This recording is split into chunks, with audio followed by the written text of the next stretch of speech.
कांग्रेस नेता राहुल गांधी ने LPG cylinder की बढ़ती कीमतों और डीजल पेट्रोल के बढ़ते दामों को लेकर केंद्र सरकार पर निशाना साधा। उन्होंने कहा कि सरकार ने तेल की कीमत बढ़ाकर आम आदमी को सीधे चोट पहुंचाई है। आगे राहुल गांधी ने कहा कि सरकार कहती है जीडीपी बढ़ती है। ये जीडीपी का मतलब ये नहीं है जो आप समझ रहे हैं। जीडीपी का मतलब ये है गैस, डीजल और पेट्रोल की कीमतों का बढ़ना। सरकार ने इससे 23 लाख करोड़ रुपए की कमाई की है। ये पैसे कहां गए? इधर राहुल गांधी पर बीजेपी ने पलटवार किया। बीजेपी प्रवक्ता संबित पात्रा ने कहा, राहुल गांधी ने भ्रमित करने के लिए जीडीपी की परिभाषा को अलग कर दिया है, देश के सामने प्रस्तुत किया है। और उन्होंने कहा कि करप्शन, नेपोटिज्म और पॉलिसी पैरालिसिस वाले राहुल गांधी जीडीपी के सही अर्थ को कभी नहीं समझ सकते। बता दें कि एलपीजी की कीमत में लगातार तीसरे महीने बढ़ोतरी की गई है। सरकारी तेल कंपनियों ने एलपीजी सिलेंडर की कीमत में 25 रुपए का इजाफा किया है। दिल्ली में अब सब्सिडी वाले 14.2 किलोग्राम सिलेंडर की कीमत 884.50 रुपए हो गई है।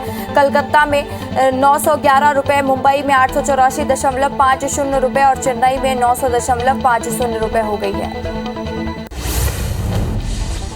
तालिबान के साथ बात करने को लेकर सरकार अब विपक्षी दलों के निशाने पर आ गई है। नेशनल कॉन्फ्रेंस के नेता उमर अब्दुल्ला ने कहा कि सरकार ये बताए कि क्या वो तालिबान को एक आतंकी संगठन मानती है या नहीं। उमर ने कहा कि अगर तालिबान आतंकी समूह तो फिर क्यों आप उनसे बात कर रहे हैं? अगर आप उसे आतंकी संगठन नहीं मानते तो संयुक्त राष्ट्र से आतंकी संगठन की लिस्ट से हटवाएं। तृणमूल कांग्रेस महासचिव और बंगाल सीएम ममता बनर्जी के भतीजे अभिषेक बनर्जी की पत्नी रुजिरा बनर्जी आज ईडी के समक्ष पेश नहीं हुई। उन्होंने ईडी को भेजे पत्र में कहा है कि कोरोना काल में अपने बच्चों के साथ अकेले उनका दिल्ली आना सेफ नहीं है। उन्होंने मांग रखी है कि कोलकाता में उनके आवास पर ही पूछताछ कर ली जाए। पंजाब कांग्रेस की सार के साथ ही खत्म करने की कोशिश में लगे प्रभारी हरीश रावत खुद विवादों में फंस गए हैं। उन्होंने कांग्रेस अध्यक्ष नवजोत सिंह सिद्धू और उनके 4 कार्यकारी अध्यक्षों की तुलना सिख धर्म के महान 5 प्यारों से कर दी है और जिस पर हंगामा हो गया। हालांकि विवाद को बढ़ता देख हरीश रावत ने कुछ ही घंटे के अंदर माफी भी मांग ली। इस्कॉन के संस्थापक और हरे कृष्ण भक्ति आंदोलन के प्रवर्तन भक्ति वेदांत स्वामी प्रभुपाद जी की आज 125वीं जयंती है और इस अवसर पर पीएम मोदी ने 125 रुपए का विशेष स्मृति सिक्का जारी किया। सिक्का देखने में आकर्षक है। इसके साथ एक तरफ राष्ट्रीय प्रतीक अशोक स्तंभ के साथ ही 125 रुपए मुद्रित है और दूसरी तरफ स्वामी प्रभुपाद की तस्वीर उभरी हुई है। इस दौरान पीएम मोदी ने कहा कि आज से सुखद सहयोग में ऐसे महान देशभक्त का 125वां जन्मदिन ऐसे समय में हो रहा है जब देश अपनी आजादी के 75 साल का पर्व अमृत महोत्सव मना रहा है। प्रभुपाद स्वामी एक महान भारत भक्त है। उन्होंने देश के स्वतंत्रता संग्राम के लिए संघर्ष किया था। जीएसटी रेवेन्यू कलेक्शन में मार्च पर अच्छी खबर। इस मोर्चे पर अच्छी खबर के साथ ही अगस्त में सरकार को जीएसटी के तौर पर 1,12,020 करोड़ रुपए का रेवेन्यू हासिल हुआ है। जुलाई में यह आंकड़ा 1.16 लाख करोड़ रुपए था और इसमें सालाना आधार पर 30% की बढ़ोतरी हुई थी। पिछले साल इसी महीने में 86,449 करोड़ रुपए का जीएसटी कलेक्शन हुआ था। वित्तीय वर्ष यानी 2021-22 की पहली तिमाही में जीडीपी ग्रोथ जबरदस्त रही है। जून तिमाही में देश की आर्थिक विकास तेज उछाल के साथ ही 20.1% पर पहुंच गई और ये किसी तिमाही रिकॉर्ड की हाई ग्रोथ है। मार्च तिमाही में जीडीपी ग्रोथ 1.6% रही। पिछले साल जून में ग्रोथ रेट नेगेटिव में 24.4 रही थी। जीएसटी कलेक्शन में गिरावट को देखते हुए सरकार ने देर से टैक्स जमा करने वालों की नकेल कसने की तैयारी कर ली है और सरकार ने कहा है कि जीएसटी पेमेंट में देरी की स्थिति में 1 सितंबर से नेट टैक्स का ब्याज लगेगा। जीएसटी से भुगतान की देरी की स्थिति पर 1 सितंबर से कुल दार और देनदारी का ब्याज देना होगा। टीम इंडिया के कप्तान विराट कोहली को खराब परफॉर्म का खामियाजा आईसीसी की रैंकिंग में भुगतना पड़ा है। वो टॉप 5 से बाहर हो गए हैं और इधर opener Rohit Sharma Test cricket के टॉप 5 बल्लेबाजों में शुमार होने में सफल रहे हैं। रोहित शर्मा 5वें स्थान पर पहुंच चुके हैं जबकि कोहली एक स्थान नीचे खिसककर 6वें स्थान पर आ गए हैं। केंद्रीय स्वास्थ्य मंत्रालय ने बताया कि राज्य और केंद्र शासित प्रदेशों में वैक्सीन की 64.51 करोड़ से ज्यादा डोज उपलब्ध कराई गई है। राज्यों के पास अभी वैक्सीन की 5.21 करोड़ से ज्यादा डोज उपलब्ध है। केरल में कोरोना कहर बरपा रहा है, जिससे राज्य और केंद्र सरकारें चिंतित है। पिछले 24 घंटे में कोरोना के 32,803 नए मामले सामने आए, जबकि 173 लोगों ने दम तोड़ा है। अमेरिका के अफगानिस्तान से बाहर जाते ही तालिबान का काबुल एयरपोर्ट पर कब्जा हो गया है। तालिबान ने इस एयरपोर्ट को बंद भी कर दिया है, जिसके बाद डरे सहमे लोग देश से लगती सीमाओं की ओर भाग रहे हैं ताकि देश छोड़कर जा सके। तालिबान ने आखिरकार अपने पुराने तालिबानी तरीके अपनाने शुरू कर दिए हैं। अफगानिस्तान में पश्चिमी ताकतों की मदद करने वालों की घरों के दरवाजों पर तालिबानी अदालत में हाजिर होने का फरमान चिपका दिया गया है। उसमें लिखा गया है कि या तो समर्पण कर दो, नहीं तो मारे जाओगे। मुख्यमंत्री भूपेश बघेल ने राज्य की जनसंख्या की अन्य पिछड़ा वर्ग और आर्थिक रूप से कमजोर वर्ग की गणना के लिए छत्तीसगढ़ क्वांटिफाइड डेटा आयोग के मोबाइल ऐप और वेब पोर्टल लॉन्च किया। सीएम निवास कार्यालय में आयोजित कार्यक्रम में मुख्यमंत्री ने खुद से संबंधित जानकारी ऐप के माध्यम से दर्ज कर सर्व का शुभारंभ किया। छत्तीसगढ़ के युवा कांग्रेस नेता सुबोध हरितवाल को युवा कांग्रेस का राष्ट्रीय प्रवक्ता बनाया गया। आज इसका औपचारिक ऐलान किया गया। साथ ही सुबोध हरितवाल को मुंबई और झारखंड युवा कांग्रेस का भी प्रभार दिया गया है। मध्य प्रदेश में बिजली संकट गहराता हुआ नजर आ रहा है। हालात बिजली के ओवर ड्रॉ में बन चुके हैं। डिमांड और सप्लाई में 1000 के 1500 मेगावाट का अंतर है। मंगलवार के लिए सेंट्रल और निजी क्षेत्र पर कुल 5801 का शेड्यूल निर्धारित था। इसके बदले 501 मेगावाट बिजली ओवर ड्रॉ यानी निर्धारित सीमा से ज्यादा आपूर्ति की गई। वहीं मुख्यमंत्री शिवराज सिंह चौहान ने कहा कि बिजली कंप्लीट मिल रही है। देश की सुरक्षा पर दिग्विजय सिंह के ट्वीट पर बीजेपी ने महासचिव कैलाश विजयवर्गीय ने पलटवार किया है। कैलाश विजयवर्गीय ने कहा कि हमें हमारे देश के नेतृत्व पर विश्वास है। जिस तरीके से विदेश नीति को हैंडल किया है और जिससे भारत का मान सम्मान दुनिया में बढ़ा है, उस व्यक्ति की विदेश नीति पर शंका नहीं की जा सकती है। मध्य प्रदेश में आज से 6वीं से 12वीं तक की सभी क्लासेस शुरू हो गई हैं और क्लासेस में 50% बच्चे उपस्थित रह सकते हैं और इसके कारण एक बच्चे को सप्ताह में सिर्फ 3 दिन ही स्कूल आना होगा। स्टाफ को वैक्सीनेशन की डोज लगवाना जरूरी होगा।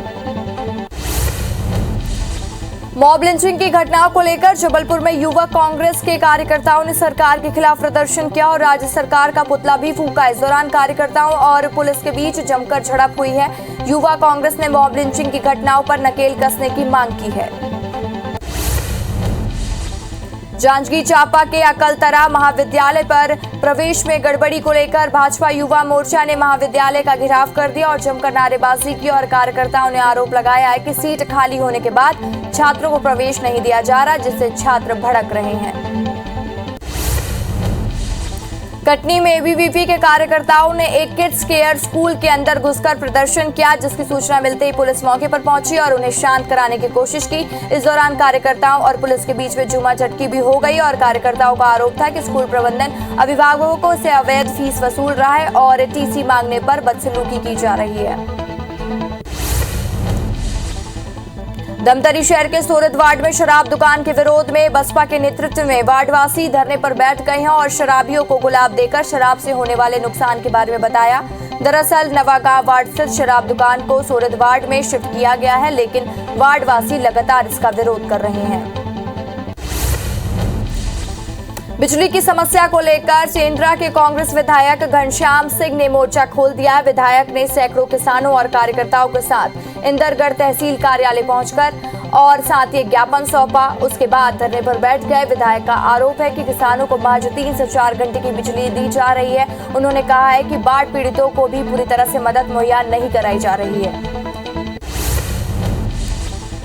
कटनी के डुकरिया गांव पर एक व्यक्ति की संदिग्ध मौत के बाद परिजन ने मुख्य चौराहे पर चक्का जाम कर दिया। परिजनों ने आरोप लगाया कि पुलिस हत्या को एक्सीडेंट बताकर मामले को रफा दफा करने में जुटी हुई है। वहीं सूचना पर पहुंची पुलिस ने बल का प्रयोग कर उन्हें हटाया। बलरामपुर में ट्रक मालिक संघ ने कलेक्टर और एसपी को ज्ञापन सौंपा, जिसमें उन्होंने आरोप लगाया है कि साबरी के टिटिया पर वेबसाइट उत्पादन और परिवहन के स्थानीय दबंग दादागिरी कर रहे हैं। ट्रक मालिकों ने 3 दिन के अंदर कार्रवाई नहीं करने पर आंदोलन की चेतावनी भी दी है। जबलपुर हाईकोर्ट ने 27% ओबीसी आरक्षण पर रोक हटाने से इनकार कर दिया है। इस मामले पर अगली सुनवाई अब 20 सितंबर को होगी। सरकार की ओर से सॉलिसिटर जनरल तुषार मेहता ने पक्ष रखा। छत्तीसगढ़ स्टेट बार काउंसिल की अपीलीय समिति की हाईकोर्ट एसोसिएशन अध्यक्ष सीके केशरवानी की अपील निरस्त कर दी गई है। निर्वाचन मामले पर सुनवाई करते हुए चुनाव याचिका को 10 दिन में निराकरण करने के निर्देश दिए थे। केशरवानी के निर्वाचन को एडवोकेट उत्तम पांडे ने अपील समिति में चुनौती दी थी। जशपुर के अंकिरा में 15 सालों से बनी पानी टंकी बनकर तैयार है, लेकिन इस टंकी में पानी की सप्लाई अब तक शुरू नहीं हो पाई है, जिसकी वजह से यहां के ग्रामीणों को शुद्ध पेयजल नहीं मिल पा रहा है। ग्रामीण इसे लेकर प्रशासन की बड़ी लापरवाही बता रहे हैं। वहीं पीएचई के अधिकारी इसे पंचायत की चूक बता रहे हैं। बलरामपुर जिले में अच्छी बारिश नहीं होने से किसानों की परेशानी बढ़ रही है। फसलें खराब होने की कगार पर है। ऐसे में अन्नदाता अच्छी बारिश के लिए भगवान को खुश करने के लिए पूजा पाठ कर रहे हैं। ग्रामीणों के बीच ऐसी मान्यता है कि सतीदाई की पूजा से अच्छी बारिश होती है। निलंबित एडीजी जीपी सिंह आज पूछताछ के लिए रायपुर के ईओडब्ल्यू ऑफिस पहुंचे। सुप्रीम कोर्ट से राहत मिलने के बाद जीपी सिंह ने करीब 4 घंटे उनसे पूछताछ हुई। एक इंस्पेक्टर और डीएसपी ने उनसे सवाल जवाब किए। इस दौरान जीपी सिंह के वकील भी उनके साथ थे और अनुपातहीन संपत्ति और छापे के दौरान बरामद आपत्तिजनक दस्तावेजों के बारे में सवाल हुए। संपत्ति के बारे में उन्होंने अपना पक्ष रखा। धार में इंदौर लोकायुक्त पुलिस ने बड़ी कार्रवाई की है। लोकायुक्त ने एक पुलिसकर्मी और 30,000 की रिश्वत लेते हुए रंगे हाथों पकड़ा है। राजौर थाने में पदस्थ एएसआई ने फरियादी से झगड़े के मामले पर नाम नहीं जोड़ने और धाराएं नहीं बढ़ाने के एवज में रिश्वत मांगी थी।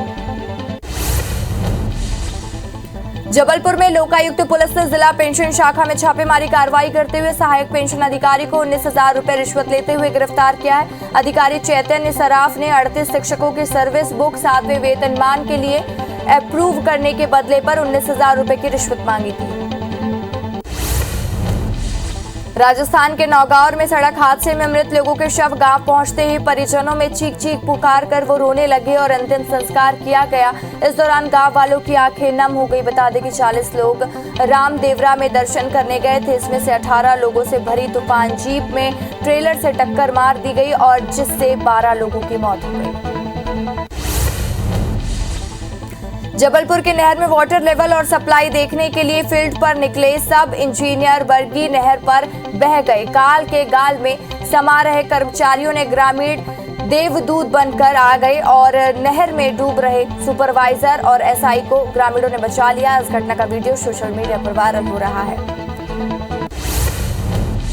पत्थलगांव में गाला गांव में एक बच्ची खेलते समय कुएं में गिर गई और साथ ही बचाने के लिए उसकी मां ने कुएं में छलांग लगा दी। वहीं शोर शराबा सुनकर वहां पहुंचे लोगों ने महिला को बचा लिया, लेकिन पानी अधिक होने से वजह से बच्चे को नहीं बचाया जा सका। सतना के कोलगवा थाना क्षेत्र में एक तेज रफ्तार यात्री बस अनियंत्रित होकर पलट गई, जिससे 12 से ज्यादा यात्री घायल हो गए। सभी घायलों को सतना जिला अस्पताल में भर्ती कराया गया, जहां 2 यात्रियों की हालत गंभीर बताई जा रही है। बस सतना से शहडोल की ओर जा रही थी, इसी दौरान यह हादसा हुआ। उमरिया जिले में हथियार लेकर जुलूस निकालने वाले 70 से अधिक लोगों पर पुलिस ने अशांति फैलाने के आरोप में एफआईआर दर्ज कर दी है। दरअसल मुहर्रम के तीसरे दिन अमरपुर के समुदाय विशेष लोगों ने हथियार लहराते हुए जुलूस निकाला था और उसका वीडियो भी सोशल मीडिया पर डाला था। वन भूमि पर कब्जा करने के मामले में तेंदुमार के 10 ग्रामीणों के खिलाफ मुकदमा दर्ज कर लिया गया है। वन विभाग ने पहले ही उन्हें नोटिस जारी कर दिया था, लेकिन कब्जा नहीं हटाने पर लगभग 10 ग्रामीणों के खिलाफ बेदखली पर कार्रवाई की गई है। जांजगीर चांपा की डबरा पुलिस ने चक्का जाम करने वाले जनपद सदस्य जगत कुरके समेत 21 लोगों के खिलाफ एफआईआर दर्ज कर ली है। दरअसल जनपद सदस्य, सरपंचों और ग्रामीणों ने अपनी 5 सूत्री मांगों को लेकर चक्का जाम किया था, जिससे डबरा छपोरा हसौद मार्ग 3 घंटे तक के लिए जाम रहा। कोरबा के रामपुर में चोरों ने एक सूने मकान को निशाना बनाते हुए लाखों रुपए के सामान चोरी कर फरार हो गए। घटना की सूचना मिलते ही पुलिस डॉग स्क्वाड के साथ मौके पर पहुंची और मुआयना कराने के साथ ही चोरों की तलाश में जुट गई। बता दें कि इलाके में लगातार चोरी की घटनाएं बढ़ रही हैं। इससे पहले सिविल लाइन कॉलोनी में भी एक जज के आवास पर चोरों ने निशाना बनाया था। जांजगीर चांपा के कलेक्टर ने अवैध शराब परिवहन के मामले में 6 वाहनों को राजसात करने के लिए कार्रवाई की है। साथ ही कलेक्ट्रेट ने शराब माफिया को चेतावनी देते हुए कहा कि आगे भी ऐसी कार्रवाई जारी रहेगी। साथ ही उन्होंने राजसात वाहनों की नीलाम करने मिलने वाली राशि को शासकीय कोष में जमा करने के आदेश दिए हैं।